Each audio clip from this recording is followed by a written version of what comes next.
И Магомадов на странице 37. Вот в соавторстве. Ичкерия очень бедна воинавскими башнями, особенно боевыми. Это чеченский автор Магомадов. Их тут практически нет. Вот смотрите, одним из первых, да, чеченских исследователей, да, вот этот Лаудаев, это был чеченец, чеченское племя, он первым написал про свой народ, да. Вот на странице 16 что он пишет? Чеченское племя, в различные времена находилось под властью разных иноземцев. Для удержания за собой завоеванной земли эти завоеватели вынуждены были укрепляться на ней, сооружая крепости, башни и другие постройки. Так, грузины, владея Приаргунским краем, оставили в нем памятники своего пребывания в каменных башнях, существующих и поныне. Смотрите, а аварские ханы, хотя и владели Ичкерией, но они были не столь могущественные, как грузины, и не так просвещенные. Они мало отличались от ичкеринцев, почему и не оставили следов своего обладания этой страной. Вот смотрите, что пишет Гольдштейн. Вот этот исследователь, он все горы Кавказа и башни, у него даже отдельная по склепам, по башням есть отдельная работа. Вот он здесь на страницах 215 и вот приводит сравнение. Сходство архитектуры чеченцев Ичкерии Чеберлоя с дагестанским могло сформироваться под влиянием строительной культуры Дагестана. То есть их дома он сравнивает. Такая культурная зависимость не может определяться обстоятельствами одного лишь только соседства. Тем более, что контакт населения Чечни и Дагестана имели место не в большей мере, да, чем между другими народами, соседними. Это сходство или даже общность архитектуры имеет давние корни. Исследовал он и памятники архитектуры исследовал, сравнивал. Главное в этом районе, то есть Ичкерия, Чеберлой, за Аргуном туда, там нет не только надземных гробниц, которые могли быть снесены, но и заглубленных в грунт. А они обычны в тех местах Чечни, где есть надземные гробницы. В Ичкерии к северу на плоскости старые постройки, как у соседних кумыков, турлучные. Это на странице 217 он пишет. Глиноплетневые, саманные. Ичкерия тюркское слово. Почти все реки носят здесь тюркские названия. В ичкерийском диалекте чеченского языка явно ощутимы тюркизмы. Все это объясняется влиянием соседних кумыков.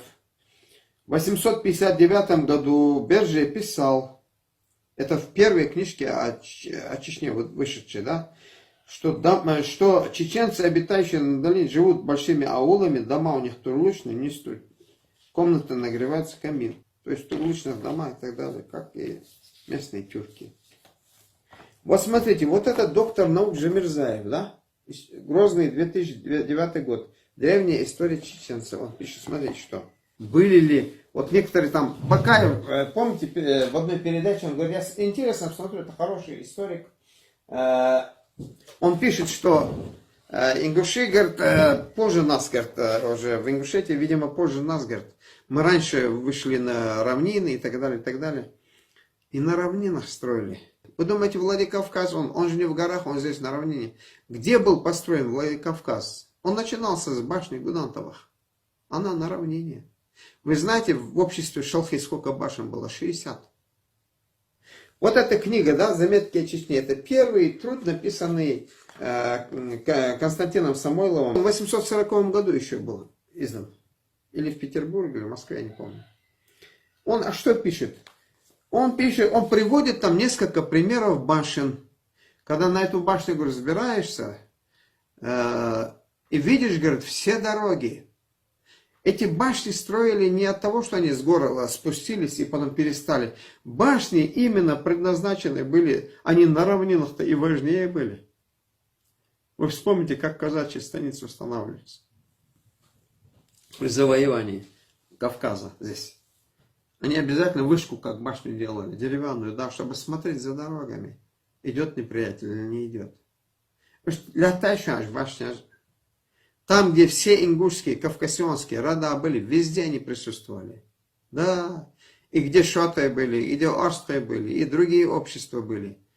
Да, они везде, эти башни были, и на равнинах тоже. Это ошибочное мнение, что вот мы первыми там спустились, там перестали. Нет, что нам уже не нужны, говорят, были башни. Это неправильно. Вот поэтому, что, мол, типа у ингушей не взрывались там в одной передаче, а у чеченцев там все были взорваны, мы сражались там. У нас это не осталось, у ингушей лучше сохранились. Да из-за одного Абрека Залимхана у нас 2-3 селения башни взорваны были. Наши башни взрывались и Розаном. Сколько описаний есть? Гильденштадт, Энгельгард. Кто только это не описывает. Башни были не у тех обществ, которые имели сословный развитие, а именно демократическое. А этого хозяйства, как говорится, больше всего было у ингушей. Я имею в виду сословного равенства.